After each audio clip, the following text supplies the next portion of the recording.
kinds of attention on that couple throughout the football season. And although it appears she wasn't here, we didn't see her on any of the video that we've been seeing, but even the possibility of her being here because of her star power had officials thinking that there could be a larger crowd. So what we are seeing in terms of the setup, and we were right down there yesterday talking to the mayor, and he told me what we were seeing was built for a bigger crowd potentially than what they had last year because of the factors that contributed to the anticipation of today. Of course, this is back-to-back titles. We've met people who didn't come last year but said they came this year. Back-to-back is not something you see every day, so that's going to maybe get more people excited. The weather is great to be outside in the middle of February. And then, of course, you have people who may not be big football fans, but big Taylor Swift fans who were hoping they might see her as well. And so that was going to draw more people as well, potentially. So just a perfect storm of factors to boost the crowd size. And then you have something like this happen. And you hear, as you mentioned, that someone has died. That, it's, of course, just very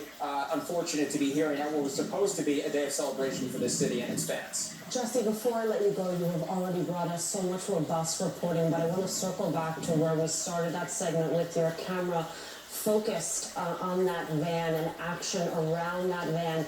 Anything more you have learned or can tell us about what it is that we've been watching? At this point, I don't think so, Alicia. And admittedly, everything's fluid. Another factor, both for ourselves and people who have been out here, which might contribute to them not rushing away as much. Cell signal has been an issue out here. We have so many people in a concentrated area, it's been hard to get cell reception, and that has been our issue for much of this day. And as the crowds were leaving and as the event was unfolding, we were starting to get the cell reception back. So we were still working to get as much information as we can. But that area, we have seen someone being led away. We have seen someone on a stretcher in that rough vicinity. And I'm going to ask my photographer, Chris, to just back up a little bit. And just now that we can show you a little bit more what's going on out here, give you an idea of what unfolded here. So off to the right side of the train station, that's where we saw groups of fans appearing to be running away from the area. And again, there were a lot of people just trying to trickle out of here. So you're like, why are they rushing away? At the same time, there were those people off to the right side rushing into the area, appear to be police officers. And then we looked up to the rooftops. And on this hotel rooftop, you can see there's still someone standing there with a long gun. At one point, there were two people up there, and one of the two people ran that way on the rooftop and then ran back over, potentially to be grabbing something. So again, that just speaks to the change in posture, the change in tone of the security presence that we were noticing. And as all of that was unfolding, you had the people in the immediate vicinity rushing away from the area. But I can tell you more broadly, Alicia, there were thousands of people who were still trickling out with their coolers, with their chairs, with their children. That was continuing as if there were a normal event unfolding. So we couldn't hear gunshots from all the way back here. It doesn't appear that the broader crowd could hear gunshots. So from our bird's eye view, we could tell something was not right. But I can tell you that for the many people who have been down there, they probably did not realize at all what was unfolding just yards from where they were. NBC News' Jesse Kirsch live for us in Kansas City, Missouri. Jesse, we're going to come back to you more as you have it. And we have some more news. A senior White House official telling us the Super Bowl parade in Kansas City, adding that federal law enforcement is on the scene supporting local officials. Joining our conversation, former Assistant Director for Counterintelligence at the FBI, Frank Faguzzi. Frank, you heard everything that Jesse just reported there. Which details most stand out to you? A number do, and I'll be careful at this early stage to characterize, my observations as nothing more than informed analysis. But a couple of things. One, you mentioned the federal resources on the scene. They'll be looking at motive, and their first goal is to determine whether this might be terroristic in nature. And what I'm hearing so far, and we don't know all the details, is I would lean away from international terrorism in terms of an organized, well-planned event. Why do I say that? This is coming up at the end of the event, at the garage, at the end of near the end of the parade area. It's not falling into the category of, let me maximize attention for my attack. Let me get in the middle of the parade route. Let me get in front of the cameras and do this while the event's unfolding. That appears to not be the case, at least right now. Number two, as we're reporting, there's at least 10 people reportedly shot. It seems like one that has died, according to the fire department. That's a lot of people. And what sounds like a relatively small, contained place in a short time, that may mean that we have a long gun involved, or we have an automatic weapon or semi-automatic weapon involved because of the nature of this.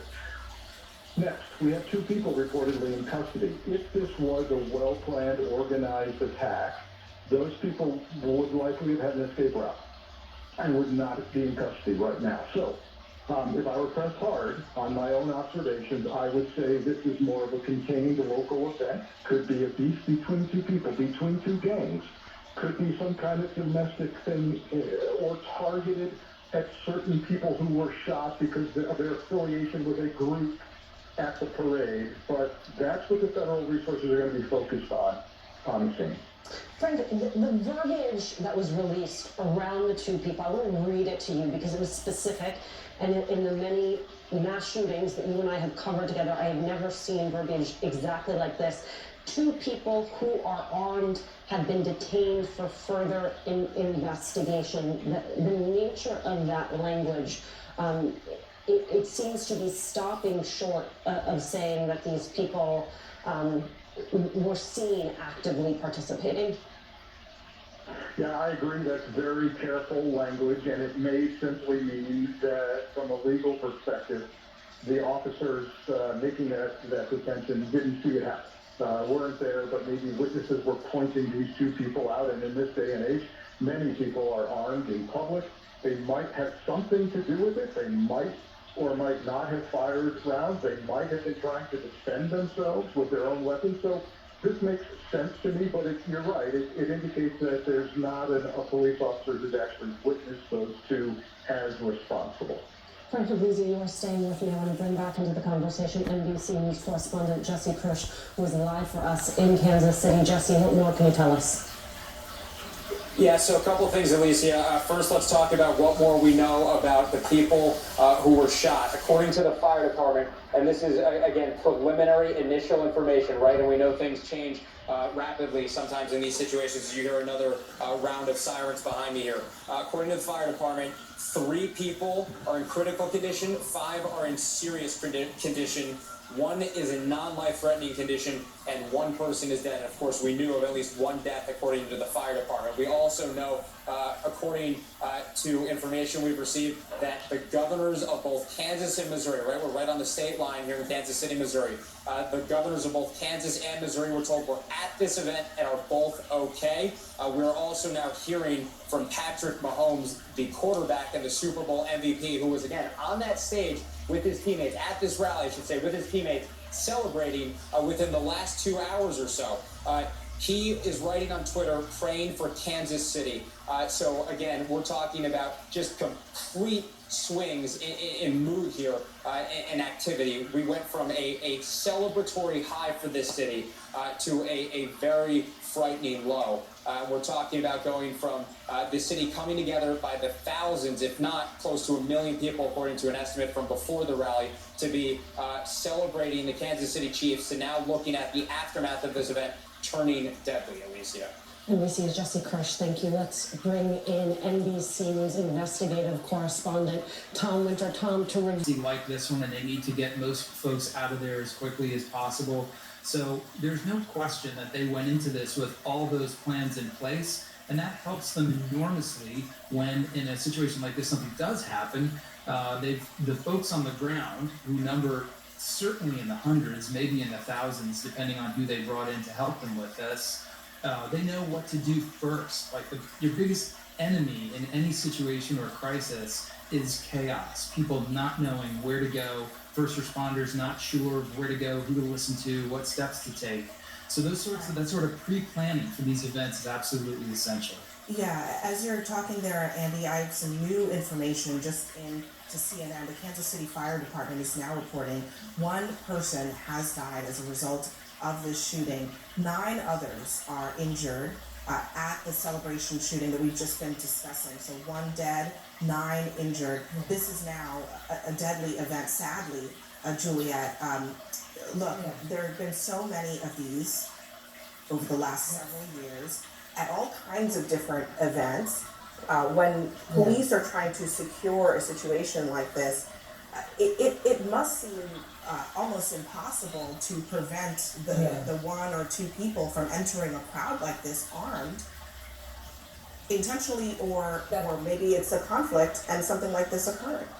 Right.